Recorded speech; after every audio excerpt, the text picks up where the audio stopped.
আপনার কি অল্পতেই ঠান্ডা লেগে যাওয়ার সমস্যা হয়? সামান্য একটু সিজনাল চেঞ্জ হলো, ঠান্ডা লেগে গেল, হাঁচি, সর্দি, গলা খুসখুসানি, কফ, এই সমস্ত জিনিস আমরা আজকে আলোচনা করতে চলেছি এই সব বিষয় নিয়ে। আমি ডক্টর নরেন পান্ডে, স্বাগত জানাই আপনাদের আমার চ্যানেলে। নতুন বন্ধু দর্শক যারা এসেছেন ওনাদের স্বাগত জানিয়ে অনুরোধ করব লাইক, সাবস্ক্রাইব, কমেন্ট, শেয়ার করে যেতে। পূর্ণ দর্শক যারা লাইক, সাবস্ক্রাইব, কমেন্ট, শেয়ার করছেন ওনাদের অনেক অনেক ধন্যবাদ। আমরা কলকাতায় শিয়ালদা স্টেশনের পাশে 5 মিনিটের হাঁটা পথ মৌলালী মাজার, মাজারের গা দিয়ে বাঁ দিকে প্রবেশ করলে প্রথম বাড়ি ছেড়ে দ্বিতীয় বাড়িতে আমরা অবস্থিত। আমরা সোমবার থেকে শনিবার অবধি কাজ করি, সকাল 11টা থেকে বিকেল 8টা পর্যন্ত। কিন্তু অগ্রিম অ্যাপয়েন্টমেন্ট নেওয়া প্রযোজ্য। অগ্রিম অ্যাপয়েন্টমেন্ট নেওয়ার জন্য 500 টাকা অ্যাডভান্স পাঠাতে হয়, যার জন্য যোগাযোগ করে নিতে পারেন এই নিচে দেওয়া নাম্বার 7278034776-এ। যে বিষয়ে আমরা আলোচনা করছিলাম, অল্পতেই ঠান্ডা লেগে যাওয়া, হঠাৎ করেই ঠান্ডা লেগে যায়। নর্মাল আছি, হট করে ঠান্ডা লেগে গেল। সর্দি, হাঁচি, কাশি, গলা দিয়ে বুক দিয়ে কফ বেরোনো, এই সমস্ত প্রবণতা ম্যান টু ম্যান ভ্যারি করে। কারোর একটা উপসর্গ হয়, কারোর একাধিক উপসর্গ হয়। আর এই সমস্ত কারণ বেশিরভাগ অ্যালার্জির জন্য হয়। অ্যালার্জিতে আমরা সবসময় চিন্তা ভাবনা করি বা ব্যাক ক্যালকুলেশন করি যে অ্যালার্জি হলে খাওয়া দাওয়া বাতিল করা, কি খেয়েছিলাম, কেন ঠান্ডা লেগেছে, ঠান্ডা জিনিস খেতে নেই, এই সমস্ত জিনিসগুলো মাথায় দুশ্চিন্তা আসে। এবং কালকে কি খেয়েছিলাম, পরশু কি খেয়েছিলাম, এইগুলো নিয়ে আমরা ক্যালকুলেশনস করতে থাকি। কিন্তু ঠিক জায়গাটা সমস্যা সেই জায়গায় নয়। জায়গায় সমস্যা কোথায় আছে সেটা খুঁজে বার করতে হবে। আমাদের আবহাওয়াতে অনেকগুলো পলিউটেন্টস আছে, আর এনভায়রনমেন্টাল পলিউটেন্টস আছে, যেগুলো আমাদের নিঃশ্বাস প্রশ্বাসের সময় শরীরের ভেতর প্রবেশ করে আর লাঙ্গের মধ্যে ইন্টারঅ্যাক্ট করে। আমাদের যে এয়ারওয়ে আছে, রেসপিরেটরি ট্র্যাক্ট আছে, শ্বাসনালী আছে, তার মধ্যে গিয়ে ইন্টারঅ্যাক্ট করে এই অ্যালার্জিক ফেনোমেনন তৈরি করে।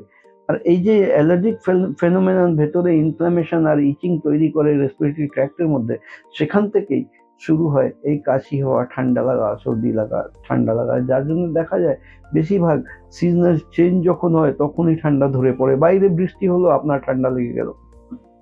ভোরবেলা, সন্ধ্যাবেলা সব থেকে বেশি সিমটোমেটিক উৎপাত শুরু হয়। এখান থেকে বেরোবার প্রয়োজন পথ কি?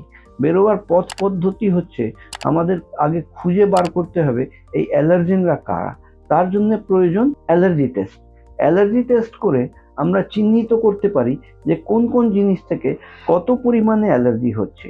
এই অ্যালার্জি টেস্ট করার জন্য হাতের উপরে 144 ধরনের বিভিন্ন অ্যালার্জেন আমরা প্লেস করি, আর প্লেস করে তাকে স্কিনের সাথে ইন্টারঅ্যাক্ট করে আমরা বুঝতে পারি যে কোন কোন এনভায়রনমেন্টাল ফ্যাক্টর আপনার প্রতি কত পরিমাণে অ্যালার্জি করছে। এটা যখনই আমরা চিহ্নিত করতে পারবো, তার বিরুদ্ধে সেই এই অ্যালার্জি টেস্ট করার জন্য অগ্রিম অ্যাপয়েন্টমেন্ট নিতে লাগে। আমাদের এখানে 144 ধরনের অ্যালার্জি পরীক্ষা করা হয়, আর তার চার্জেস আছে 2500 টাকা। পরামর্শ শুল্ক আমাদের এখানে 1000 টাকা আছে। আর যখনই আমরা চিনে নিতে পারবো যে কোন কোন জিনিসে কত পরিমাণে অ্যালার্জি হচ্ছে, তার বিরুদ্ধে আমরা স্পেসিফিক ভ্যাকসিন তৈরি করতে পারবো।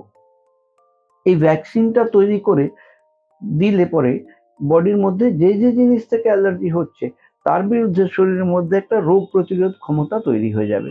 রোগ প্রতিরোধ ক্ষমতা যখনই তৈরি হয়ে যাবে, তখনই আমরা কিন্তু এই প্রবণতা থেকে বেরিয়ে আসতে পারবো। যে ভ্যাকসিনের কথা বললাম, এটাকে আমরা বলি slit vaccine, sublingual immunotherapy vaccine বা ইমিউনোথেরাপি ভ্যাকসিনও বলা হয়। আর স্লিট কেন বলা হয়, সাবলিঙ্গুয়াল কেন? কারণ এটা ইনজেক্টেবল নয়, মুখে খাওয়া ড্রপ হিসেবে ভ্যাকসিন আসে। এই ভ্যাকসিন 1 বছরের কোর্সের 8000 টাকা খরচ আছে। আর এই ভ্যাকসিন স্টার্ট হওয়ার পরে 2-3 মাস মতন সময় লাগে এর উপযোগিতা এস্টাবলিশ হতে। আস্তে আস্তে গ্র্যাজুয়ালি এটা টাইম লাগে, কারণ এই বডির মধ্যে ইমিউনিটি বিল্ট আপ করার কাজ করে, ইমিউন ফেজ তৈরি করে। ইমিউন ফেজ তৈরি হতে একটু সময় দিতে হয়, সেই সময়টা লাগে। 1 বছরের কোর্স থাকে। এই 1 বছরের কোর্স কমপ্লিট হলে পরে ফার্দার বুস্টার 3 থেকে 5 বছর বুস্টার ভ্যাকসিন নিতে হয়, যাতে লাইফ লং সলিউশন এই জিনিসের একদম পাকাপোক্তা ইমিউনিটি বডিতে হয়ে যায়। আর এইরকম পরিষেবা যদি নেওয়ার প্রয়োজন থাকে, তাহলে নিচে দেওয়া নাম্বার 7278034776-এ কল করে আপনারা অ্যাপয়েন্টমেন্ট নিয়ে এসে এই পরিষেবা নিতে পারেন। আমরা সোমবার থেকে শনিবার অবধি কাজ করি, সকাল 11টা থেকে রাত 8টা পর্যন্ত। আর আমরা অবস্থিত আছি কলকাতায় শিয়ালদা স্টেশনের পাশে 5 মিনিটের হাঁটা পথ মৌলালী মাজার। মৌলালী মাজারের বাঁদিকে প্রবেশ করে একটা বাড়ি ছেড়ে দ্বিতীয় বাড়িতে, অর্থাৎ মৌলালী মাজার এবং ইন্টালি সিনেমা হলের মাঝখানের বাড়িতে আমরা অবস্থিত আছি। আজকের মতন এখানেই শেষ করলাম। ভিডিও যদি পছন্দ হয় তাহলে একটা লাইক করবেন, আর যদি সাবস্ক্রাইব এখনো না করে থাকেন তাহলে বেল বাটন প্রেস করে অল প্রেস করলে সর্বপ্রথম ভিডিও আপনি পাবেন।